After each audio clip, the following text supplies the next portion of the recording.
I think we're ready here.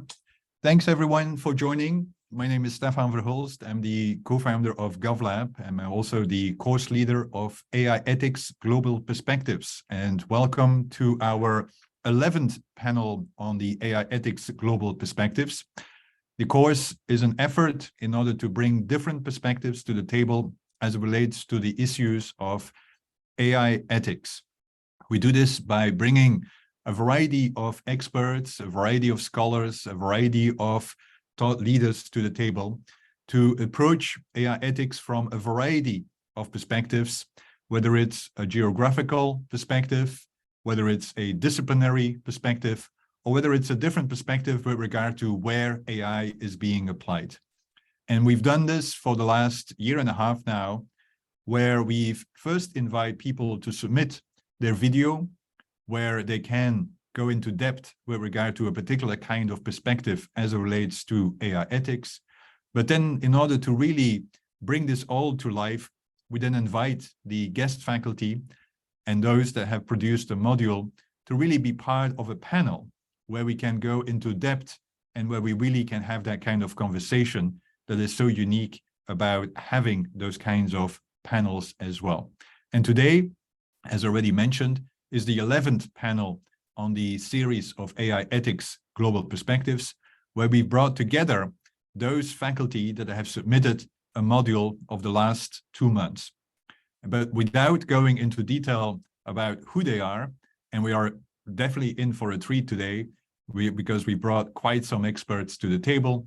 Let me also introduce Julia Stojanovic, who is the course co-leader, and in addition to that, is also the director of the Responsible AI Center at NYU, who is the co-organizer of the AI Ethics course, together with the Institute for Ethics of Artificial Intelligence at the Technical University of Munich. Over to you, Julia, to introduce our panelists today. Thank you, Stefan. It's always a pleasure to be here, and welcome everybody. It's amazing that we're already at the 11th panel of this course. And I'm looking forward to today's discussion. We have 4 wonderful panelists with us today, and I will introduce them in the order in which we will speak with them.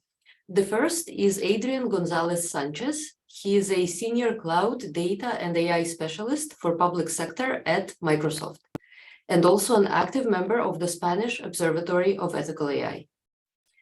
Adrian's research areas of expertise are artificial intelligence, ethics and responsible AI, big data, and cloud-enabled systems, as well as national AI strategies and regulations, including the new AI Act, telecommunications, and the Internet of Things. Quite a list, and we're looking forward to chatting about all of these things with you, Adrian. Next, we will speak with Branka. Branka is the founder and executive director of AI for Peace, a nonprofit that works to ensure that AI benefits peace, security, and sustainable development. She is also a visiting scholar at the Center on International Cooperation at New York University. Her research is focused on the utilization of data-driven approaches to peace building and prevention, conflict early warning and early action, and designing the pathways to establishing a peace-building data hub. Next, we will speak with Carl Mörch. Carl is co-manager of FARI, AI, Data and Robotics for the Common Good, a research institute created by the Université Libre de Bruxelles, ULB, and Vrije Universiteit Brussels, VUB.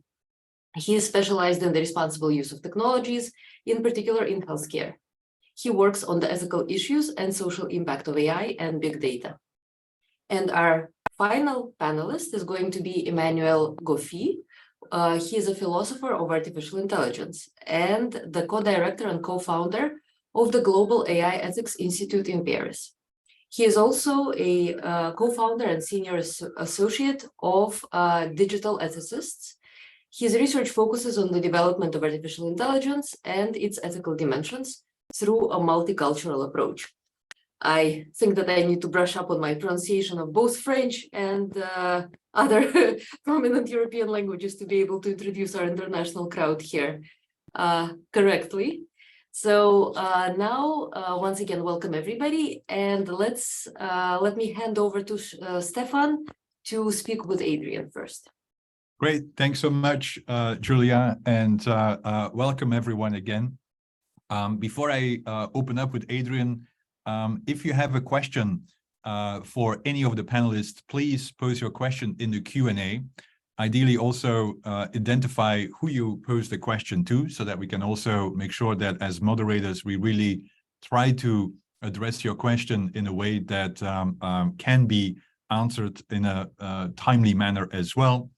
And also, if you have any areas that you feel are important to know, you can also put it in the Q&A as a way to contribute to the conversation as well, because quite often the ones that join those panels are actually people also working in the field that have something to contribute, so that we have a broader conversation amongst all of us as well. But let me start with Adrian. And so thanks, Adrian, again for submitting your module, which I think was super interesting, especially because I do feel that the area of law and ethics quite often is an area that is skipped over, right? Either its perspective is purely from an ethical perspective or from a legal perspective, but it's the intersection that I think is actually super interesting. And especially the areas that you have focused on, which is, of course, the regulation of individual personally identifiable data, right? Which is, of course, a hot topic in today's area of datafication. There's no shortage of concern, but there's also a need to really figure out how do we go about actually reusing personally identifiable data, especially in the context of AI. And the question then is, of course, how do we regulate it in a manner that is both aligned with people's expectations, but also, of course, is aligned with ethical norms and with the whole issue of AI ethics. And so you've done a lot of work on that intersection, and so eager to hear you get started and hear your reflections on those topics. Over to you, Adrian. Perfect. Thank you very much, Stefan and Julia, for the invitation.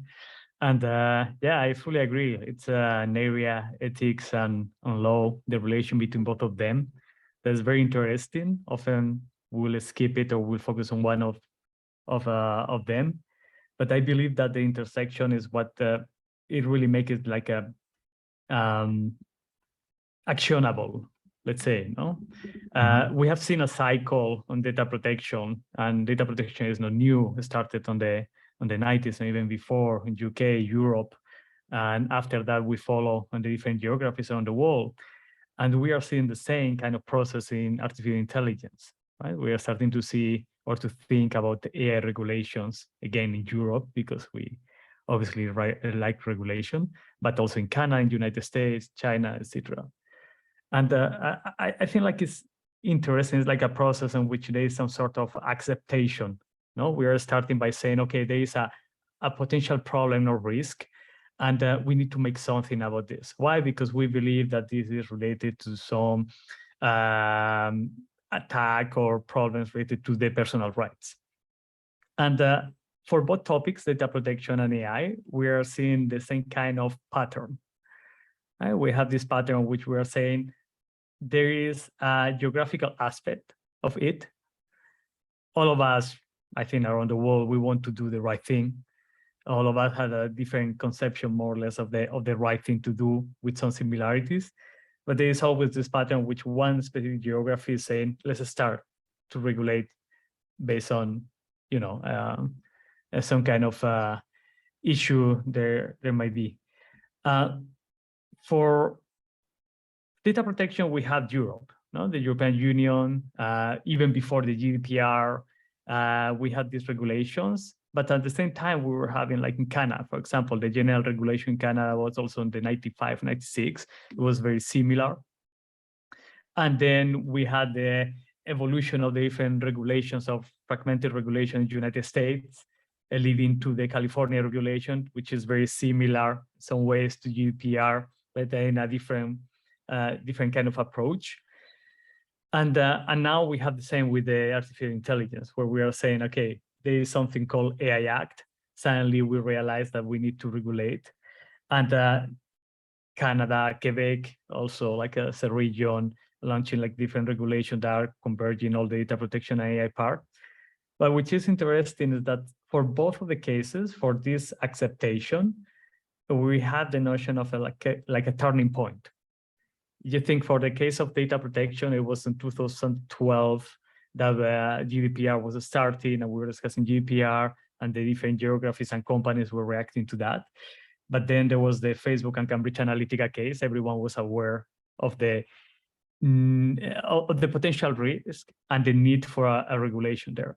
And for artificial intelligence, we have followed the same kind of pattern by saying, okay, we have an application like facial recognition, and at some moment, all the companies, and this is interesting because it was mostly the organizations rather than the government, the organizations are saying, hey, we cannot use facial recognition for justice or police purposes in the United States until we have a proper regulation, and then the regulation comes.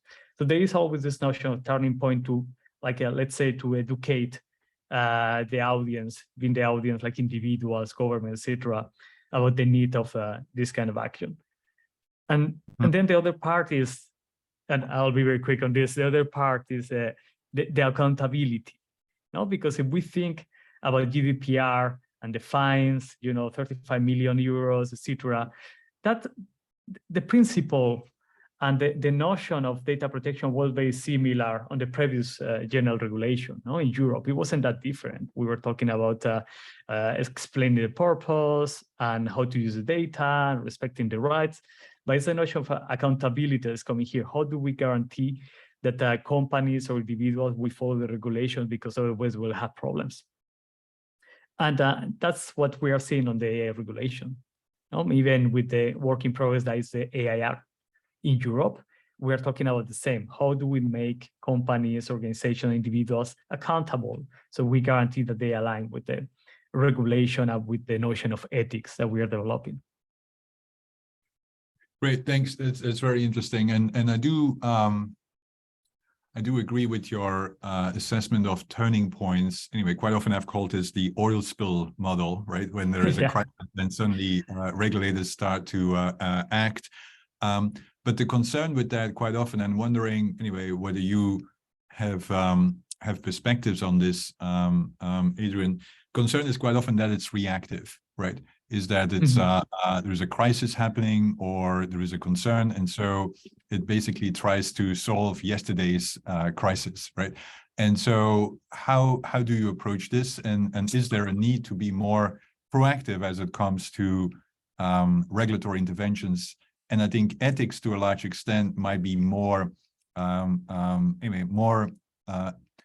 more suitable for more kind of proactive thinking, because it's not set in stone. It's more kind of a custom, kind of an open assessment with regard to evolving technology. And so wondering how that works out in law versus ethics from your point of view. Yeah, that's an excellent question. And I often see like ethics and law, not as something complementary, but like even a sequence, we could say. Like ethics is opening the organic discussions about topics that we consider should be regulated at some moment so we can get protected based on our own notion of moral or principles or something that we would like to have.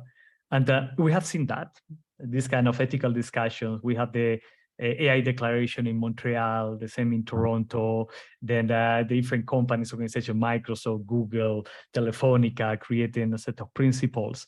And that's organic discussions because they are appearing based on different interests or because we consider that they are necessary. And after that, they are leading to a series of principles and good practices or best practices that are helping to create a sort of regulation. Because it's true that regulation is usually reactive, even if we are really pro-regulation, like in the European Union, but it's a bit of reactive, right? Because after something happens, but at least we have these open discussions on the beginning that are leading the way to decide, okay, we want an AI Act with a high level of risk that will stop application of these specific areas. There is a problem of physical safety. There is a problem of access to public services. Why? Because we previously had discussion of what we consider is ethical. Everyone should access public services. Everyone should be aware of the existence of an AI system. So I like to see this this evolution, and we are seeing it today. It depends on the geography we are taking the steps before or after, and it's highly related to the local personality, let's say, of the countries, the regions, the cities. Great. And on that note, I mean, you already mentioned also GDPR, and I think what I always was interested in the comparative aspect of regulation of data, or anyway any other kind of regulation, is the emergence of models, right? And to what extent those models then become an expression of preference that is quite often an expression of how closely aligned they are with a particular cultural model, right? Which I mean is that, like, it's interesting if you look at it, anyway, a particular country might be a model, but then other countries might be interested in adopting the model because they have some kind of cultural sensitivity with that model. And so wondering how that plays out in, from your perspective, in this kind of comparative legal adoption of models.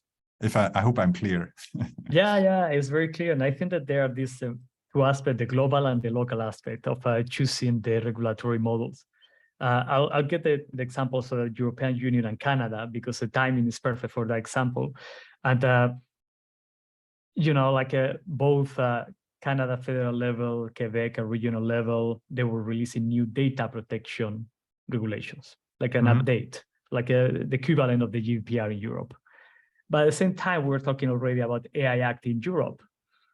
What happened is that that kind of AI Act approach in Europe affected or impacted or influenced a little bit what the Canadian and Quebecois leaders were doing. And now they are including part of this automated decision-making, or whatever you call it, considerations into their data protection regulations. And even more, there in Canada, what it was supposed to be the Data Act, now is the Data and AI Act, right? And there is a choice on the approach.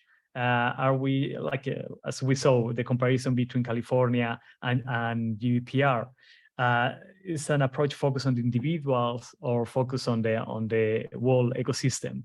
And I think that we are seeing already choices of the different regions. Like Canada, for example, very similar to Europe.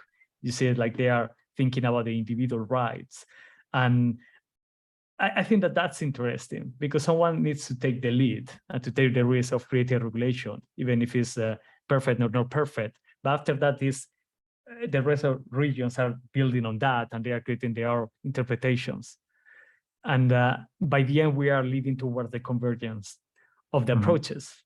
Doesn't matter if it's opt-in, opt-out, whatever. The point is that a European citizen, an American citizen, they will have data rights and different ways to implement it. But I think that it's very interesting how all the geographies are impacting each other. Great.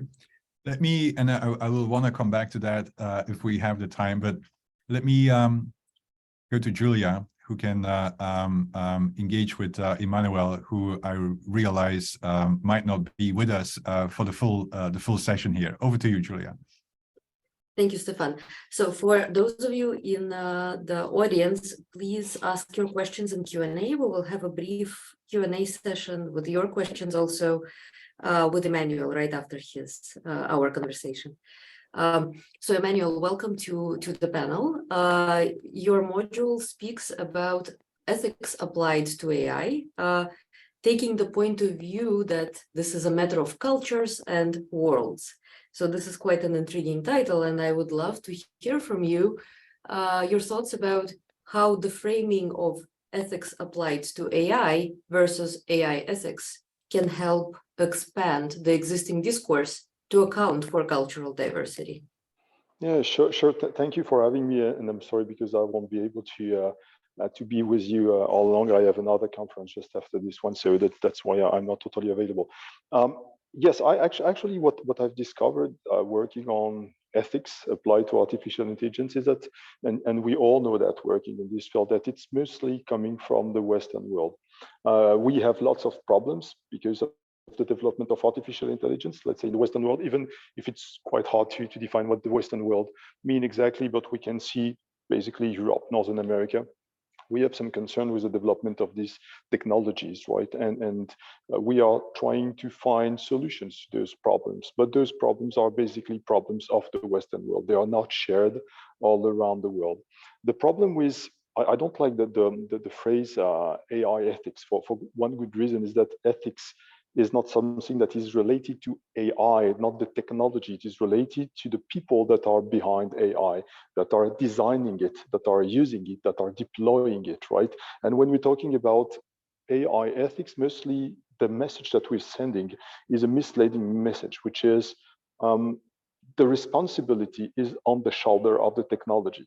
Right? It's like responsible AI doesn't make sense to me. So there is no such thing as AI ethics. There is ethics, which is kind of a big field of study, which is part of philosophy. We really have to remind that.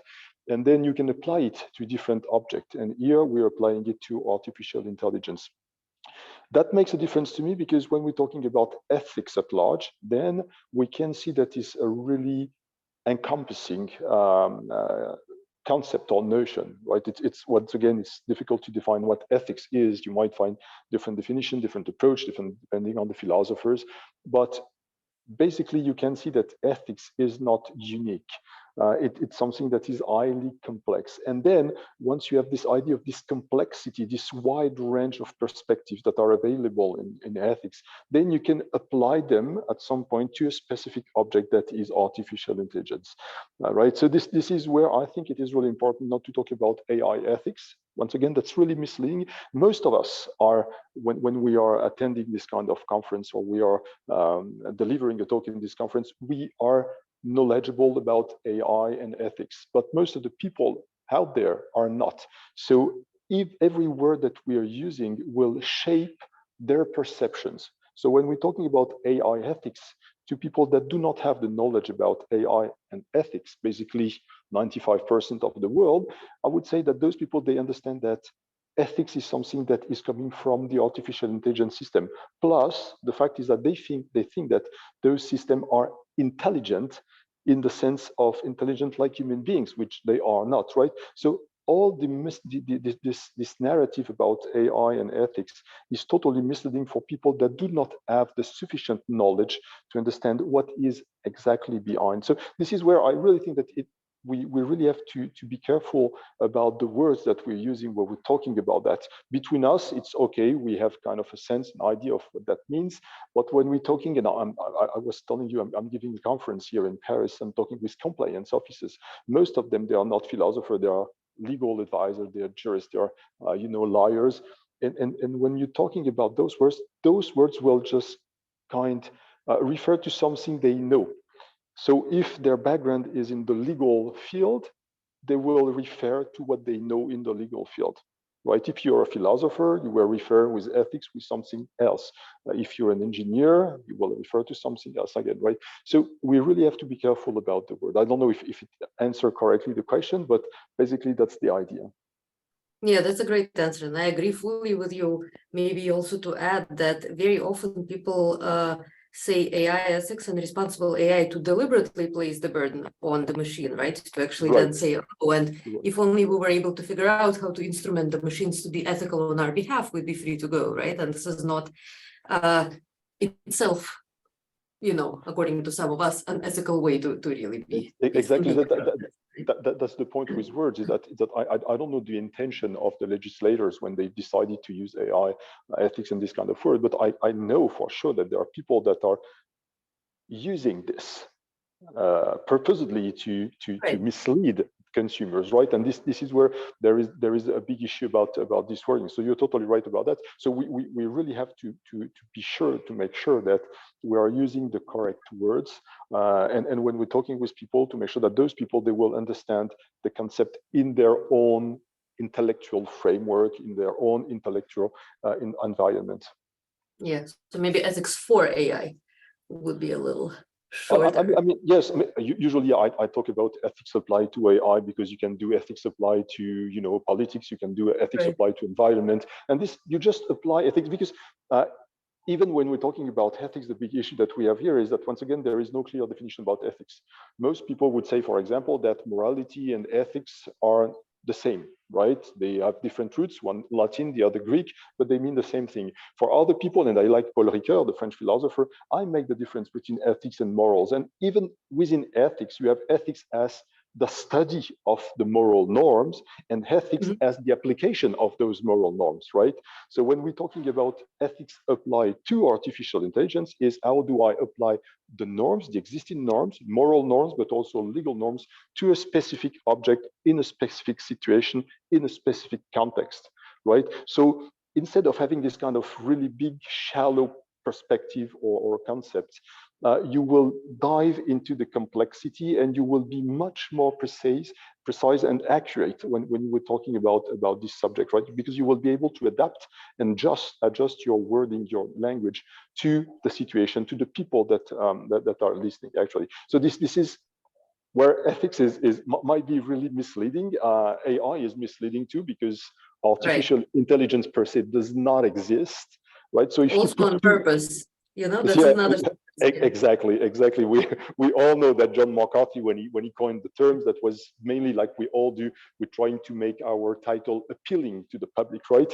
And this is this concept. And this is the weird thing, is that based on something that does not exist, we've created a whole narrative in the big building, which is the normative building. It's like I used to say that artificial intelligence is an unidentified technical object, like UFO, an unidentified flying object. And when you try to regulate something that you cannot define, that's pointless. This is where we have tons of regulation, tons of codes of ethics, but none of them will work at the very end, because AI is totally inexistent, right? And it's something that once again, we really have to think about those words that we are using, because they can be used for bad purposes, but also because they are providing us a wrong perspective, and they're leading us toward bad solutions or not relevant solutions, right? And that's where we are today. Yeah, great perspective. Let me ask you one more question, and that is, you conclude your module with this important question: what is ethical in our behavior when it comes to ethics applied to AI? So what are some steps, some concrete steps that we can take to foster more ethical behavior in this space? That's really difficult, because it's something that it requests a strong will from all of us to dive into the complexity. Most of us are lazy, right? And we like just to buy things that we are sold about AI ethics, responsible AI, etc., etc. It's easier to buy things when we don't know those things, right? I think the next step would be to teach in a more accurate way what ethics is and what AI is, right? And try to withdraw ourselves from the initial marketing purpose of AI ethics, right? And that's the big issue when I'm talking about I'm asking about the ethicality of our own behavior. Is before even assessing the ethicality of technologies or technological tools, we should assess our own ethical behavior, right? Am I legitimate to talk about ethics, for example? And this is the big question. I will talk about that in a minute here. I get a lot of people that are ethicists with no background in ethics. Wow, that's a big issue, right? Most of the people that are compliance officer today are people that do have a background in laws, not in ethics at all, right? So this is the question: am I legitimate to talk about something that I do not have the background for, that I do not have the skills for, and what would be the consequences for the consumers, for the companies that I'm supporting, that I'm helping, right? And this is all this kind of debate that we should have about ourselves. And philosophically speaking, we should even ask what level of knowledge we have and what is the relevance of our knowledge to enter into the debate. So the first step that we need to take here is first to be humble and to admit that we do not have the sufficient knowledge most of the time to take a stance on this very difficult issue. Then we have to, and this is what has been done by you guys, we really have to expand training and information right? To people that do not have any idea, that are just buying what they've heard by the institutions and by the big companies, right? We have to tell them, look, there are different perspectives, right? You can see that from a different angle. Do not buy things, do not take them for granted, right? Because if you do that, then you will become a slave of some kind of narrative. Just think by yourself, and if you want to think by yourself, then be open-minded, right? And try to find information elsewhere, not only in the documents that are provided by the European Union, for example, by the UNESCO, or by big tech companies, right? Just think by yourself. And this is something I don't know for other countries. I will not talk for other countries, but I'm a Canadian, I'm a French guy, and I know that in both those countries, the problem that we are facing today is a lack of critical thinking. We are too lazy to develop our critical thinking. Critical thinking requires a strong energy. It requires time. My knowledge is the product of years of work, right? So when I have someone that does not have the same background, that comes to me and explaining me what AI ethics is, I feel like, okay, just be critical. Think about what you're telling me. Think about your knowledge, right? So we really need to develop this critical thinking that is lacking in countries like France or Canada, right? So that might be a really good step. Great answer. I disagree with parts of it and agree with parts of it. I actually think that we should allow people and encourage people to participate in these debates, even if they don't have a degree in ethics, because otherwise we are institutionalizing a kind of a, top-down view of right. this. Yes. You totally agree with that. I'm not saying that people, on the contrary, the debate must be open, definitely, right?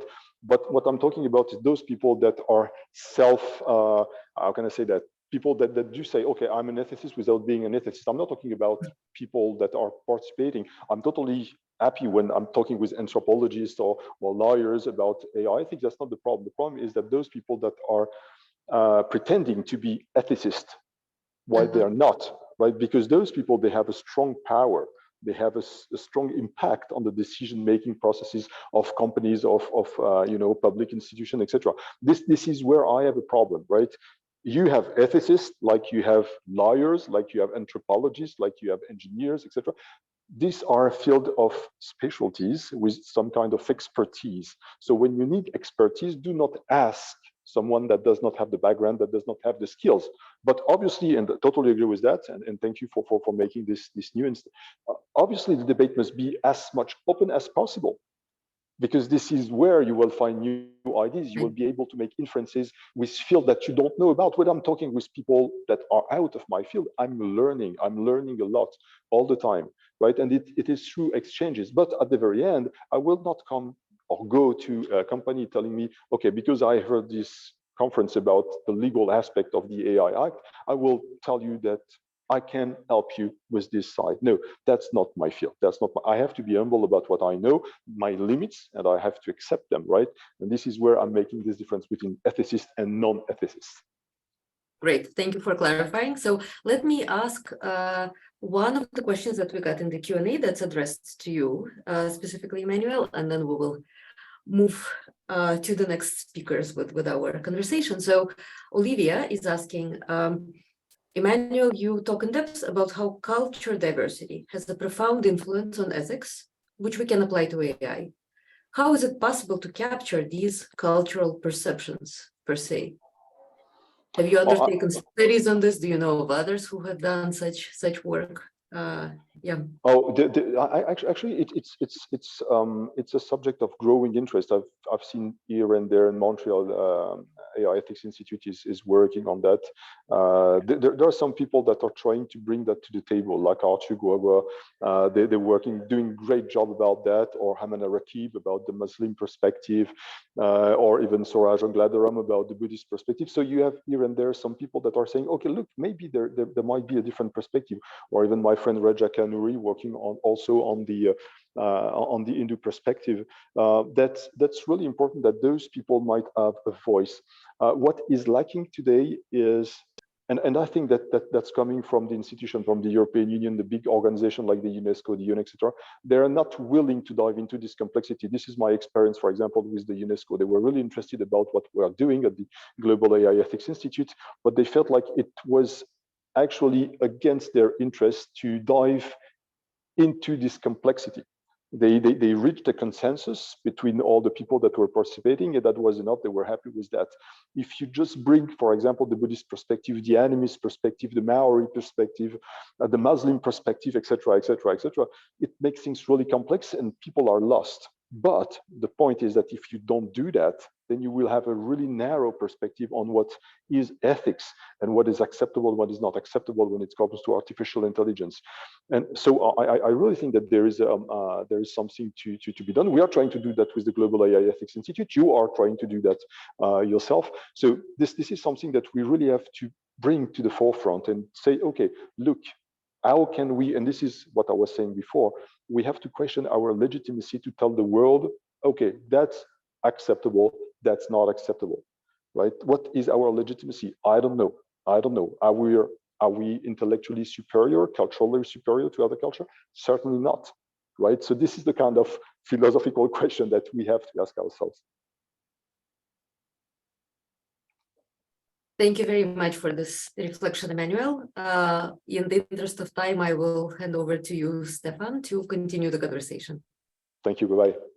Great, thanks, Emmanuel, and thanks for sharing your wisdom here. And over to Carl. And so, Carl, we heard from Emmanuel that we really should talk about ethics applied to AI. And I think it's really interesting is that, of course, then we have different kinds of applications of AI as well. And I think one that you have focused on is, of course, the application of AI as it relates to dentistry. And I think it was super interesting to get you engaged in our efforts here, because there is no shortage of discussions about AI as it is applied to criminal justice, or AI to autonomous driving and that kind of stuff. But not that many have really focused on AI as it applies to dentistry. And so eager to hear from you, Carl, what are the ethical implications or concerns or anyway perspectives that we can learn from the field? And also eager to hear, Carl, how you ended up in the field would be interesting as well. Over to you. All right, thank you very much. And I want to also acknowledge that what I will be talking about comes from the work that I've done with Maxime Ducret, a professor at Université Claude Bernard in Lyon.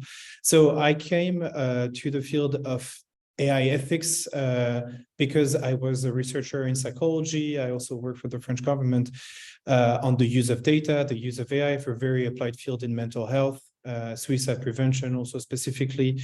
And what I could only notice was the complete lack of guiding values, norms, standards when it came to how to use these technologies the right way. And I know it's a big open question, what is the right way? But there are many wrong ways. And this is what we were seeing because of also a lack of conversation, reflection on what should be the guiding norms for us, either at the deontological level or super level.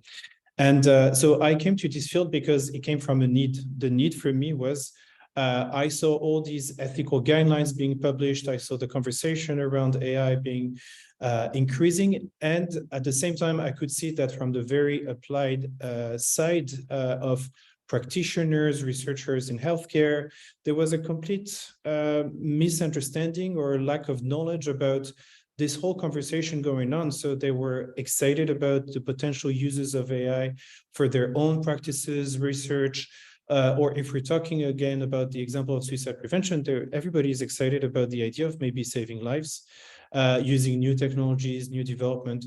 But then I think the acknowledgement and understanding of what the risks could be when we use these technologies, I think there was something clearly missing here. So my attempt and effort was to try to bridge the world of a very applied domain, such as healthcare, where we have to use the technologies for a very specific purpose, and the field of also AI and data ethics. And I tried to, for instance, build tools that could sort of help AI developers in a very large sense, meaning all the people involved in the life cycle of an AI system, to better grasp and understand what could be the specific challenges and ethical challenges of the people working in healthcare, even related to the use of these technologies. And for the people working in healthcare, what are also the specific ethical challenges that I should have in mind when it comes to using AI or data? And this is the work that we've been trying to do also with Maxime. And the first question that we had in mind was, where are we at in terms of use of AI in the field of dentistry? He's a professor in dental medicine, so we decided to, let's try to do this experiment also for your field. And what we realized is that the field of dentistry is, using AI very innovatively in many different ways and very actively. But at the same time, what we started also asking ourselves is, where is AI ethics here? We started thinking, maybe we should try to explore, are there specific AI ethics challenges that all these publications that we found were mentioning? Is there a unicity or specificity of AI ethics questions when it's applied to a field in healthcare?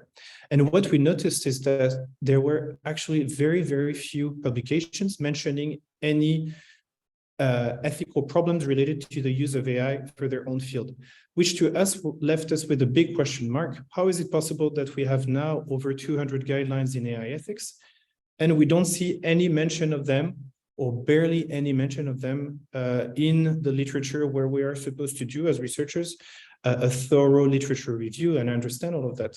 So that left us with a big question, and we were really puzzled a bit by observing that despite all the efforts in the field of AI ethics to publish more guidelines, to try to also do all of that, to explore further moral questions, at the end of the day, a very applied field was not even seizing or being aware of it.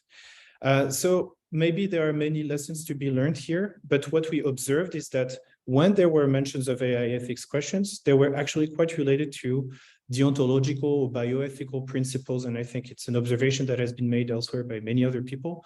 But so we used the Montreal Declaration principles as a tool to structure a little bit our categorization. When we found an ethical issue, we were trying to see, does it apply? Is that really an AI ethics question?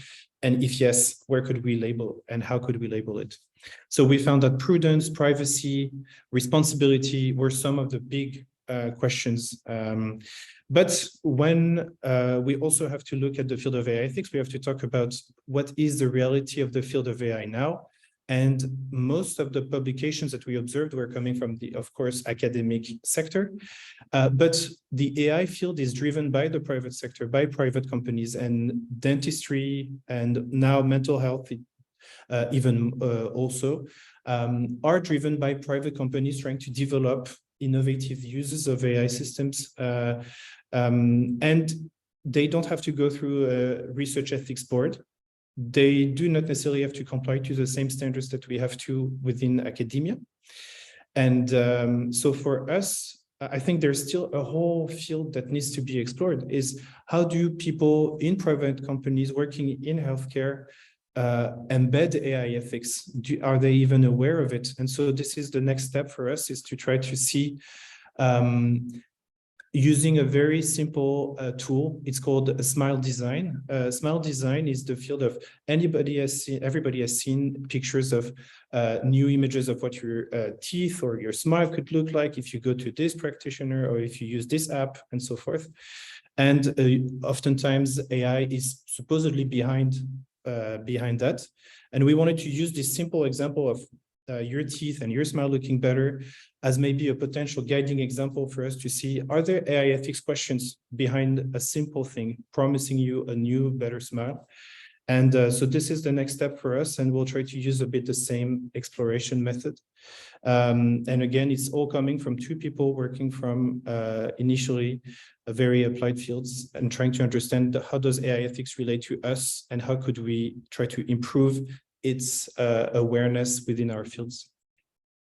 That's great, and thanks, Carl. I think that's super interesting. So, can you unpack the smile ethical questions some further? Meaning, so from your perspective, if we apply AI to get that anyway, so-called better smile, which anyway, of course, promises a better life altogether.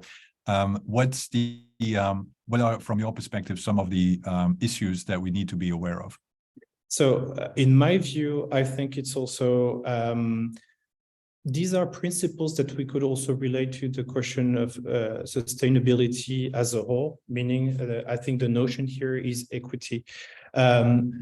What we see is that AI is being used sometimes to as a marketing tool to pretend that it will make the tool even more efficient, that this strategy or this software or this approach will be completely revolutionary and will do a better job. So for me, it's an AI ethics question, but it's also just a general question is, are there inflated promises here?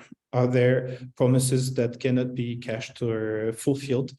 And I think AI ethics also is confronted with this because AI has been the land of inflated promises for many years. And I heard someone saying that we might have entered a pre-winter age of AI, in a sense that after many years of saying that it could do everything, now the question is, how does it really apply to very applied fields? Is it delivering its promises? So this is the first, I think, issue for me. And equity is related to it because also AI ethics, AI innovation comes at a cost. And I think promising that AI could solve all problems, or even sometimes we don't realize that when we use very advanced techniques, we might also make them less affordable.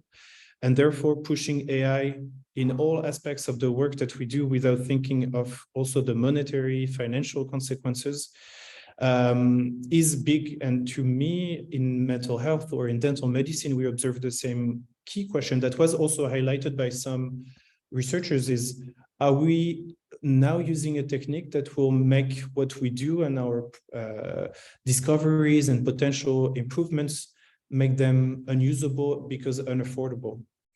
And so that's why I'm saying that it's also related to the notion of sustainability. And I think now it's impossible to talk about AI ethics without talking about sustainability. And the two are definitely intertwined in my view. Great. And sorry, go ahead.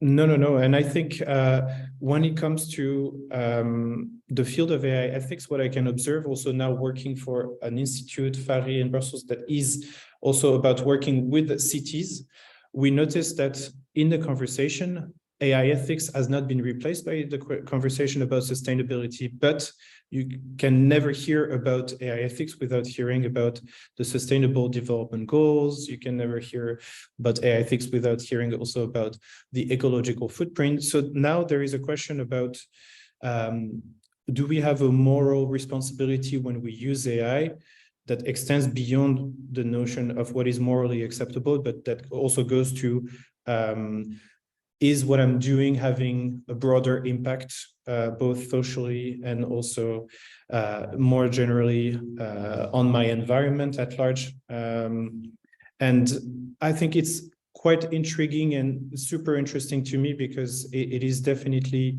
pushing us in medicine, in dental medicine, mental health, or even working with cities to, whenever we use AI or we're talking about the potential use of AI, to then have a broader scope of questions. And it's not an easy conversation because then that makes it quite hard for people who want to act immediately and who want to do things immediately. And that can be frustrating also because it means asking big questions again, why we have this urgent need that we need to meet. And I do not have a simple answer to that, but what we see is that there is maybe a need for more tools, AI ethics tools that will make big standards more applicable to very applied fields, very applied situations. And I think the fear of having to answer big questions could be partially helped or supported if there were more guiding tools that could sort of help you as a person ignorant in terms of philosophy or ethics to sort of streamline what are the big questions I should start with. And I think this is still something that I have not seen much in the field. There are many good initiatives, but coming from developers, that's a frustration I hear. And maybe for me, that's one of the big needs for the coming years. Awesome. And I would love to anyway unpack that further, but perhaps we can do that during the Q&A, and also do feel free to ask your questions in the Q&A. But also Adrian and Branka and Carl, I hope we will also use the Q&A to even reflect on each other's conversations here as well, so that if you have a question for Carl, feel free, or a reaction, feel free to also anyway raise your hand at the end of this session. But over to Julia for last intervention, and then we can have this kind of a more informal Q&A. Over to you. Wonderful. Branka, welcome once more. Your module is on a very important topic, and that is ethics in AI for peace. And I would like to spend a few minutes discussing some of the aspects of your module with you. The military uses of AI are, of course, quite diverse, ranging from autonomous weapons to battlefield healthcare, to training simulations, to situational analysis. How does this diversity affect ethical implications of AI in this domain? Thank you. First, thank you, Julia and Stefan, for the invitation and for creating such an important platform as well to finally have this inclusive conversation around now, I don't know, reflecting on Emmanuel's introduction, should I call it ethics in AI, ethics for AI? I love this conversation because it already brings some reflections for our own work as well. Well, first, now hearing Julia, you asking this question, I would like first to make this distinction between military AI or AI in war, because usually when people talk, when we say AI for peace, this is immediate association of people thinking about military AI. And then I would just like to stress that AI for peace is a sort of an added area of work, something that we are covering as an organization as well. And I will try to explain also why this is important, because some of the ethical conversations as well and how we shape the conversation and bring our voices into it really means a lot if we cover only one or both. And absolutely, military use of AI is multiple and advanced. There are more and more investments coming into this field. I think the entire global military AI market is growing with incredible speed. And at the same time, what we noticed in our work is that utilization of AI or this set of technologies, umbrella of technologies under the AI is still very limited. And just to clarify, what is exactly this AI in peace or AI for peace we are talking about? So we mean applying AI strategically to sustain and strengthen peace. So even acting before war starts, hopefully with that idea that war does not start at all, with the idea to apply some of the technologies as a helping tools to avoid violent conflict or to build the tools for creating something more than just absence of war. And now to go back to your question, Julia, we need to search for answers, as I said, in both directions. So what is this ethical application of AI, both in military AI and in AI for peace? And why the military AI is taking so much space in this conversation is because, of course, AI has this potential, even with overpromise, as Carl said, many of these technologies are over-promising, but still there are so many applications that we already see that can change war and the way how war is fought in the future. And there is no consensus currently among experts about this timeline for further AI development. Some experts focus their attention on near-term applications or applications that are expected to be operational in the next couple of years. There is also a group of researchers and practitioners that is focusing on analyzing implications of even super intelligent systems to now reflect to what Emmanuel was talking about. But even if we look into only current applications of AI in war, they raise many complex ethical questions regarding their role mostly against the role of human in wars or war fighting today. And such questions include whether AI systems can comply with humanitarian principles, whether they will be sufficiently reliable and predictable, what effects they will have on potentially even escalation of conflict, or maybe for creating more stability. Many limit these conversations around ethical AI applications in military on banning the so-called killer robots or lethal autonomous weapons systems. And I agree, this is absolutely a priority, but this should not be the only ethical conversation or consideration that we are having when we are talking about applying AI systems in war. And now just quickly to go back to this fact that, again, I'm repeating and emphasizing, and I would like if the audience takes something out of this, this is this notion that there is something called AI for peace as well. And as data science started being used across different sectors, it started being applied in the peace building as well, in the sustaining peace work. And this is exactly what we are trying to do now, to see how we can make sure that this work is being done ethically. And I would immediately use this invitation, Stefan, to make a connection with previous speakers. Karl, although our fields are so different, I think we are going through some of the same questions here, looking into this field and seeing so many things have been done in the AI ethics field. We sometimes feel overwhelmed with the amount of tools that are available out there. What can we do? What can we use out of these tools for our own field? And this is why I think these conversations are, although immediately you can't maybe see the direct connection between dentistry and peace building and law and broader philosophy, I think it's super important to have these conversations because we really have lessons to share with each other. Such a wonderful comment. Thank you, Branka.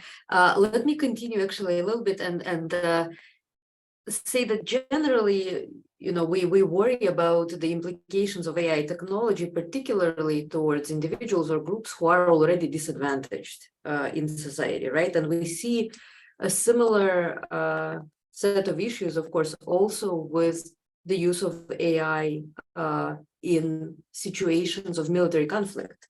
It's very often that countries that experience conflicts, that experience instability, and that are most at risk for unethical uses of AI are countries where there isn't really very much of an AI governance infrastructure and the technology sector is less developed. Examples, of course, that come to mind are Afghanistan, for example, and Myanmar.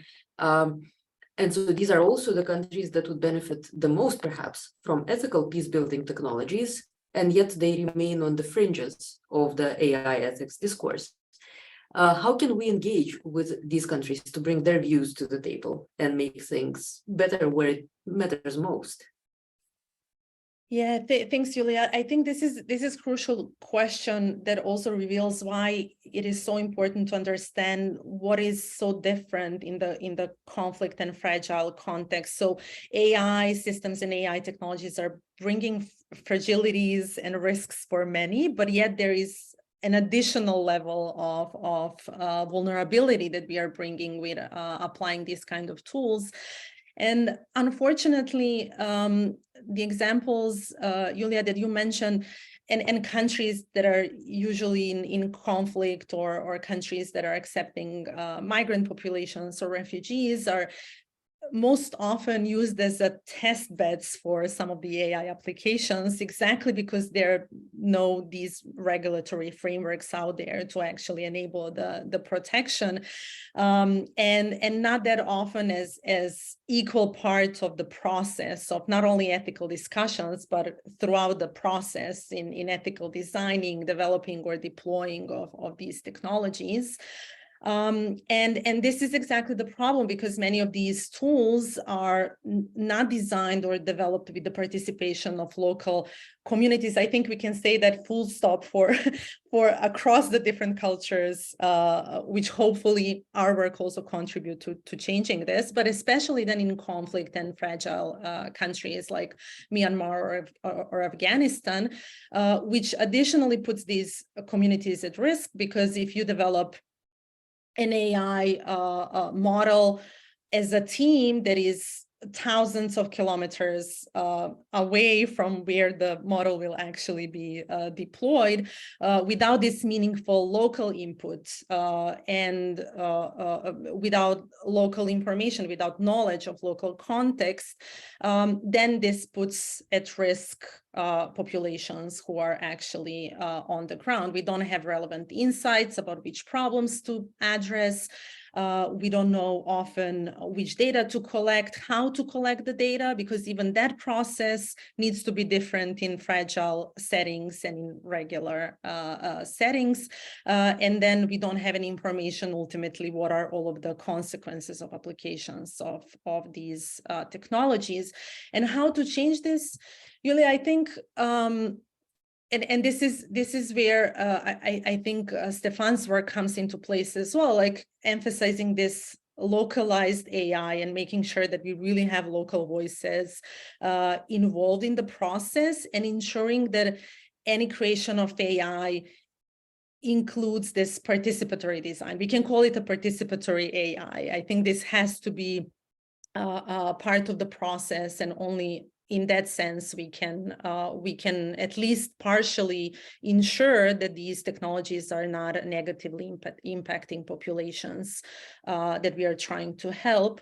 And just the final one, I know that probably I'm out of time, but a very important one that I think we as a field can potentially bring to any other field that is working in conflict setting or ends up being in a conflict setting like Ukraine today, for example.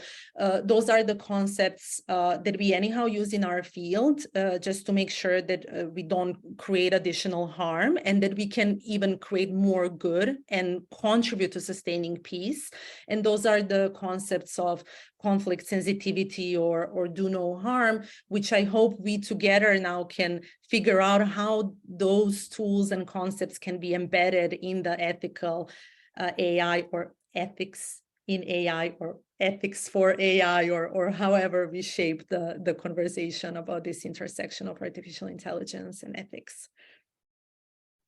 Thank you very much for your comments.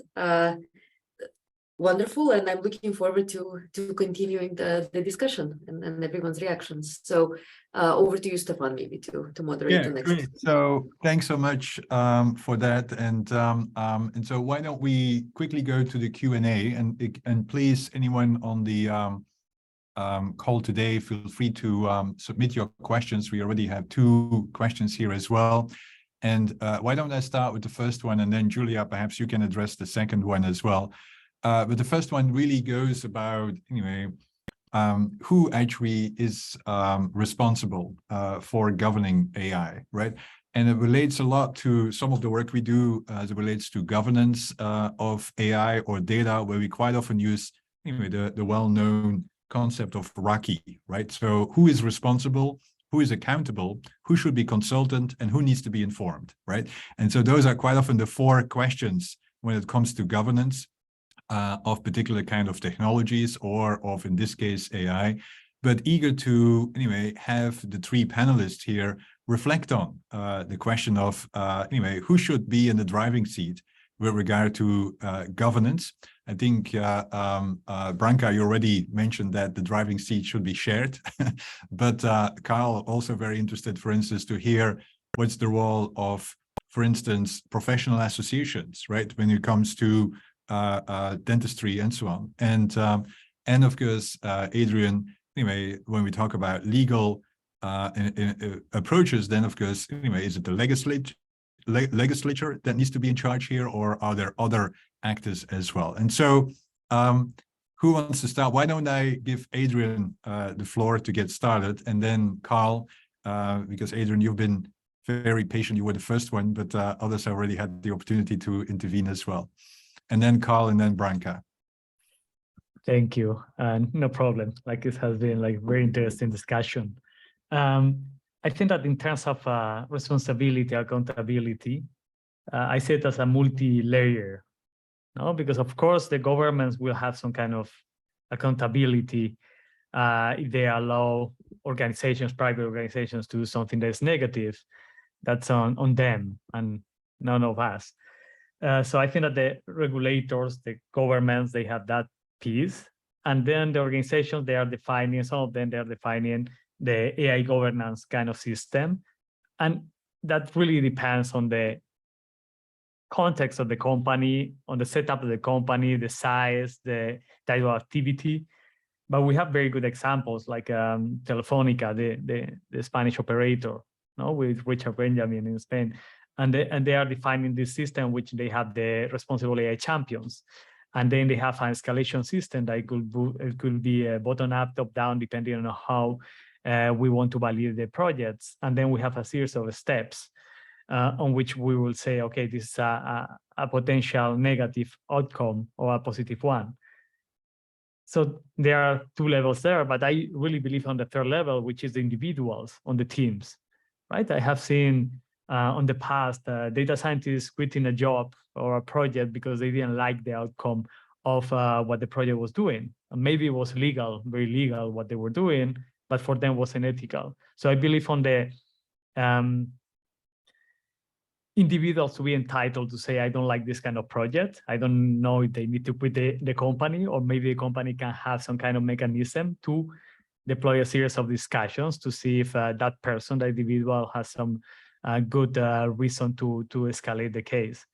So you see, like, instead of saying like no one has accountability, like we can have it on different levels. And I think that that's the present in some companies and the future, most of them. Great. Carl? Yes, I think to add to that, the two elements that are missing for me is education. And so education is definitely very broad, but what I see in professional association is that there is still to this day very few trainings on AI and ethics and AI ethics or technology ethics. And it's concerning to me because you can assume that a dentist or a psychologist or a doctor will use AI-driven or AI-powered softwares or tools in the near future, or already that's the case. And I am concerned, to be also honest, by the fact that to this day, even in universities in different countries that as far as I did observe, still do not offer this training. So I think when we talk about AI ethics at who has the responsibility, I think the first way of embodying this responsibility is by providing a proper education. So that's already the effort that you're trying to do.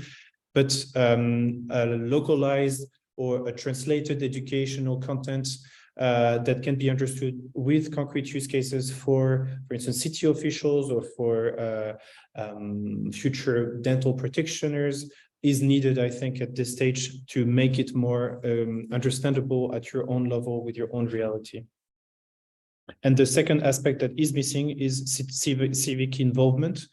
I think we have not that often, and it's a hard thing, and Stefan, you know it very well, and Julia as well, but involving citizens in a debate is a lengthy, tedious process that is also sometimes difficult and costs also time and money and expertise, but it is really needed. And I can see that for the work that we do here at the city level of Brussels, it is the missing elements. And to be able to say what is morally acceptable at a local level or not, you need to go through this process. And it is sometimes, I think, not done enough.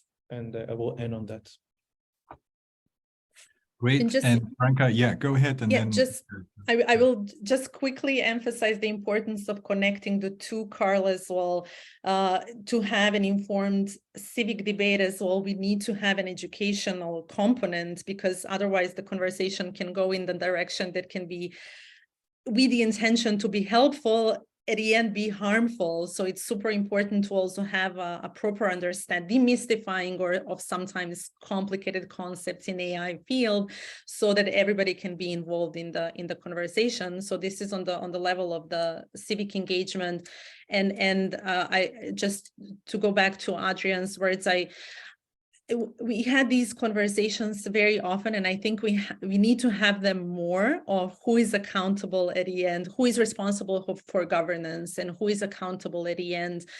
And I think that really conversation needs to happen across different sectors as well, and across different types of companies and entities, because I think the answer can be quite different in big systems than smaller ones. I also think there is a risk if we distribute accountability, nobody will be accountable at the end. This is just I'm not saying this will happen 100%, but if everybody thinks that somebody else will maybe take a portion of responsibility and accountability, maybe that reveals a little bit of responsibility for myself. So this is something that I think we should be aware of.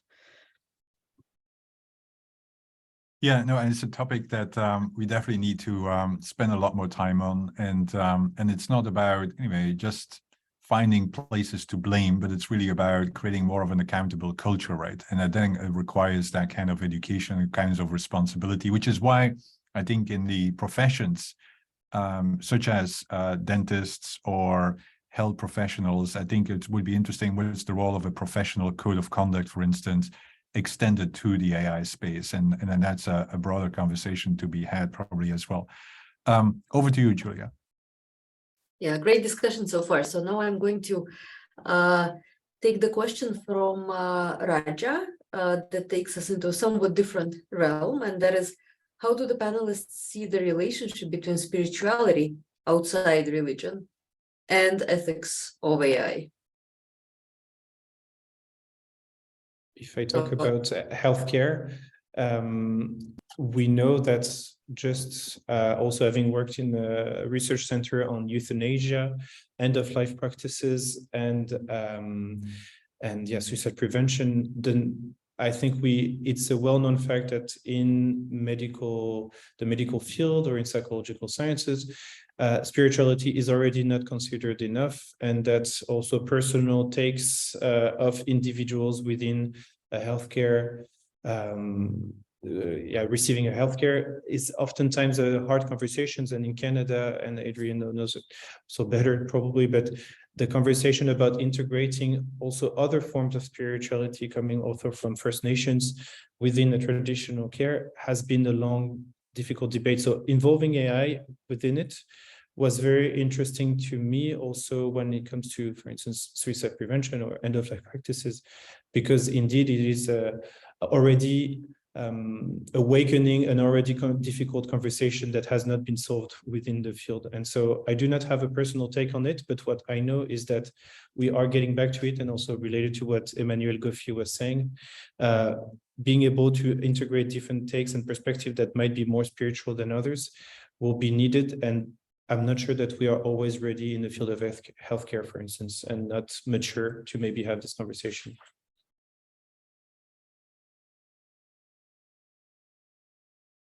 Anyone else? Reactions from anyone else?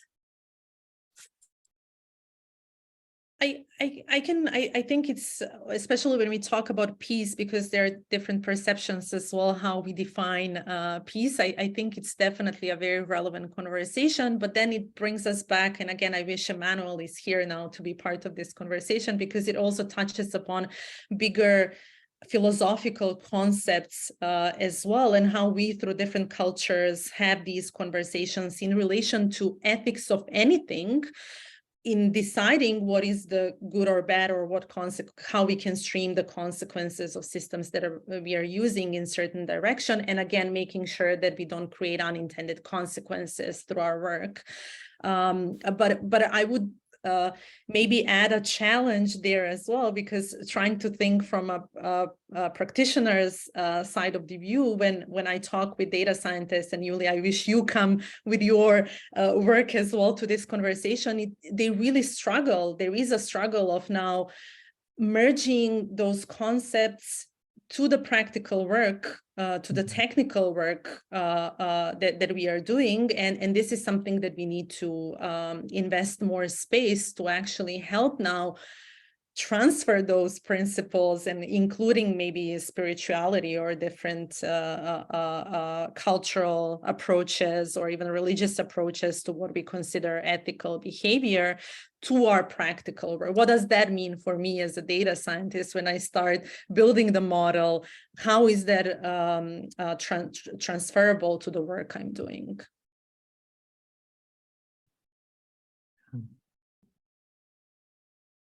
Great, thank you very much.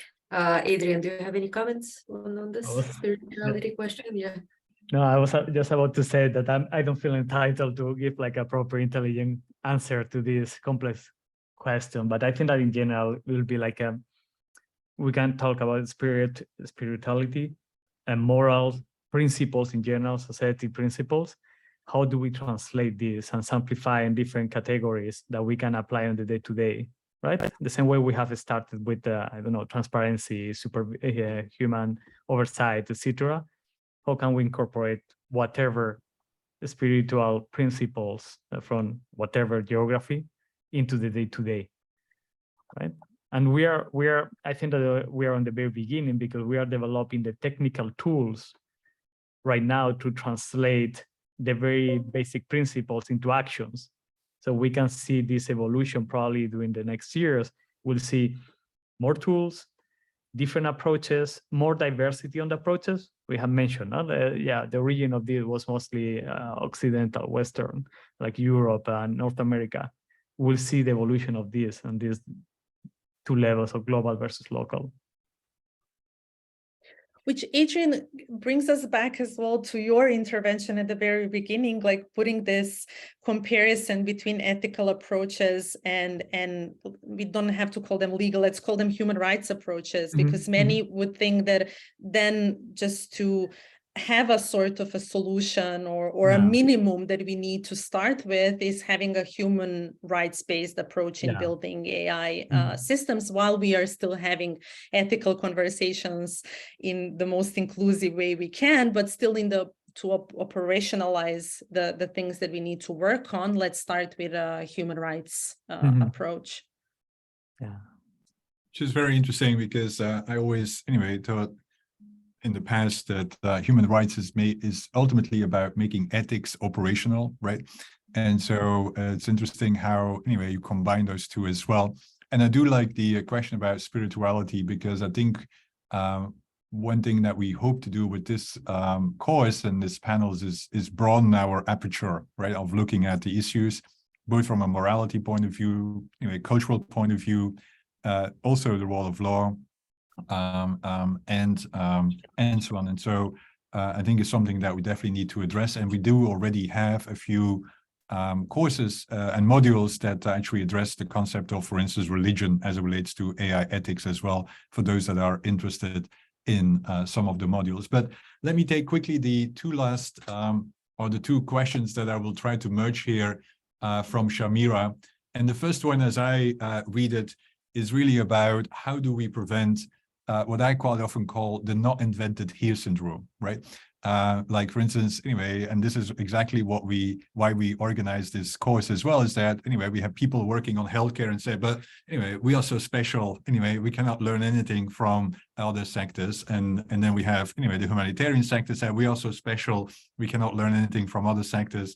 And then and so on and so on. And so the question that Shamira posed is, how do we break those silos and actually have this kind of more multidimensional, cross-sectoral kind of approach? And then the second question, as far as I understand from Shamira, is really then about, given the fact that it does involve multiple sectors and multiple stakeholders, how do we develop this kind of multi-stakeholder kind of approach to governance? And again, that's a big concept, and I've written a paper about that in the past, that multi-stakeholderism quite often is the solution to everything, but we do need to be more sophisticated on how we actually do this, right? And so the question on the first one is really about how do we cross boundaries, break those silos, right? And then the second question is, how do we become more sophisticated and actually multi-stakeholder approaches as it relates to AI governance? And so You can choose to address both or one at a time, and also feel free to, anyway, add reflections from your own. Over to you, Carl.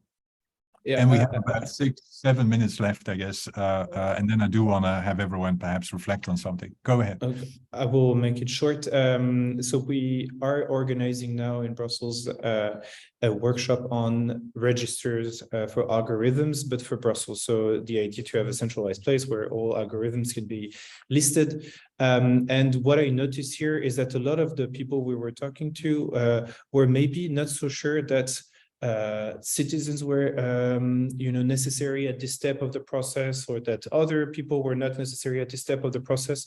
And so that leads me to my point being, I think one silo that I observe is that people have a lot of assumptions about who should be relevant at what stage when it comes to AI or AI governance. And it's oftentimes maybe sometimes true, but sometimes also wrong assumptions about who is relevant. And when we really want to discuss something that could have a big social impact, we should, I think, try to make a conscious effort of trying to involve as many people at the beginning, even if that makes the first step a little more difficult. So then I think for the multi-stakeholder aspect, it's all about identifying who could be needed at this stage of the conversation, when it's all about trying to implement a discussion about is what we're doing necessary? Is what we're doing really helpful? Is what we're doing really benefiting everybody? And you need as many people from the start, and it's extending the invitation list as a concrete step. Great, thanks so much, Carl. And I do like your intervention here, that governance is a multi-staged approach, right? And it's not just one thing, it's actually thinking about who do we need at what stage of the governance. And I think that's quite often forgotten when we talk about multi-stakeholder governance, right? Adrian? Yeah, I totally agree with what Carl just said, because I'm thinking about the example of the Montreal AI Declaration you were mentioning. And I wasn't part of that, but I had a few folks on the industry working on that collective effort. And basically they were trying to put together organizations, research, individuals, citizens going to the libraries and explaining their feelings about some specific topic related to AI, all together defining the principles. So when you read, I like that example because when I read the series of principles and the way they are explained, it feels very Montrealish to me. It feels like a personality of that city. When I read the other version from Toronto, I think that is probably very accurate to what Toronto means as a city. And I think that that's necessary at both levels. This is to create some kind of guidelines or even regulation. We could create that kind of participation approach. But then at company level, it's the same. When we're defining the AI governance system, is this about data scientists? Is about product managers, about executives? Is there anyone on the sociology aspect that could be useful to the process, or the financial aspect? And I think that is placing the good profiles on the good step of the process, whatever the process is, because it will be different depending on the company, but ensuring that we have diverse point of views, right? Even inside of the team, if we want to guarantee that our AI-enabled system will work for a wide sample of the population around the world, we should have that, obviously, that diversity, men, women, diversity in terms of origins, etc. Defining the process is another thing, but for sure a multi-stakeholder and multi-stage approach. Yeah. Great. Branka, over to you. Thank you. Yes, I would just say that we struggle so much with like working outside of our silos, and it's not only like hearing what is happening in other fields, and I already emphasized like the importance of hearing Carla now from another field. Like I think this is a true example of why it's important to bring our fields together. But we also work in silos even inside our own field. Like when we started mapping the work that peace builders are working with AI, we realized that different sectors sectors are not talking at all. Academia is not talking to private sector sector is not talking to civil society organizations. And my recommendation for this is we just need, it sounds super simple, but we need to create platforms for having these conversations that don't happen out of nowhere. We need to intentionally create spaces to have conversations like this and exchange. And I think the same goes for the regulatory level, and the different organizations are already trying and putting some efforts into this. And Stefan, if I have just 10 seconds more to maybe refer to Mauro's question as well, not to leave it as the last one. And Mauro is saying the main question is how to move our concerns from the tech teams to boards. Just to recommend an impressive piece of work by a researcher, Bobby Rakova from Partnership on AI, who actually, with her own team, covered exactly that. Like, we have so many data scientists, so many people working in the companies who are thinking about these issues and who have sometimes certain issues to flag, how to actually flag these conversations and these concerns to the board level. And there is an entire set of conversations out there how to do that, including the recommendations to boards themselves. If they commit to ethical AI, what are the things that they need to do to actually listen to their teams, right? To be able to make their AI systems work ethically. Mm-hmm. Mm-hmm. Great. Thanks so much. And I think we've come to the end of our session, unfortunately. Julia, do you want to close us off today? So do we still want to do final remarks, or is that already sort of folded in? If we can be short, because I'm sensitive to the time, and anyway, it's always good to end on time as well. But if we can be short, Carl, and then Adrian, and then Branka, you will have the last word. Right. Any last reflections? Yeah. Yeah. So thank you for the invitation. Thank you to all the attendees. And also, I want to really insist on the fact that education is for us quite key, both at the city or healthcare level. We need more education on AI and on AI ethics, and that is still not done enough. So your initiative is really helping a lot with that. So thank you. Yeah. Adrian? Totally agree. And I'll add that because this is a work in progress, and we're still trying to define what AI is, what an AI risk is, what a responsible AI is.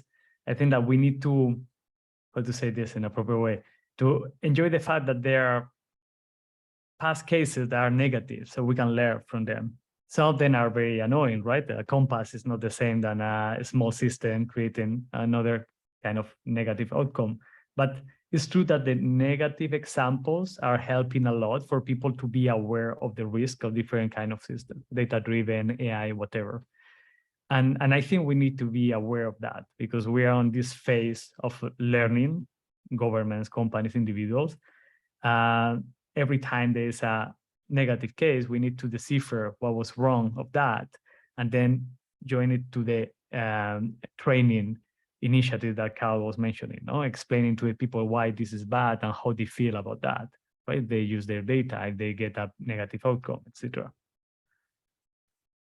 Interesting. Thank you. Branka? Right, Branka, you have the last word, and then Julia. I will just give a shout out to you and your team, and maybe invite everybody to actually look the modules, because I think this follows my previous comment of the importance of having platforms to exchange. I think there are a lot of lessons that we are bringing from our own work, sometimes done in silos, but obviously these lessons can be super useful for other fields, other sectors, other continents, other countries. So keep thinking about that as well, which is basically what you are doing, bringing global perspectives on AI ethics to the panel. So thanks for doing this work. Thank you, everybody. And thank you, Branka, for closing with exactly the sentiments that I would have closed with. Thank you, Stefan. And thank you, the GovLab team. And please check out the modules and join us for any subsequent conversations. Thank you. Take care. Have a good week. Bye-bye. Thank you, everybody. Bye.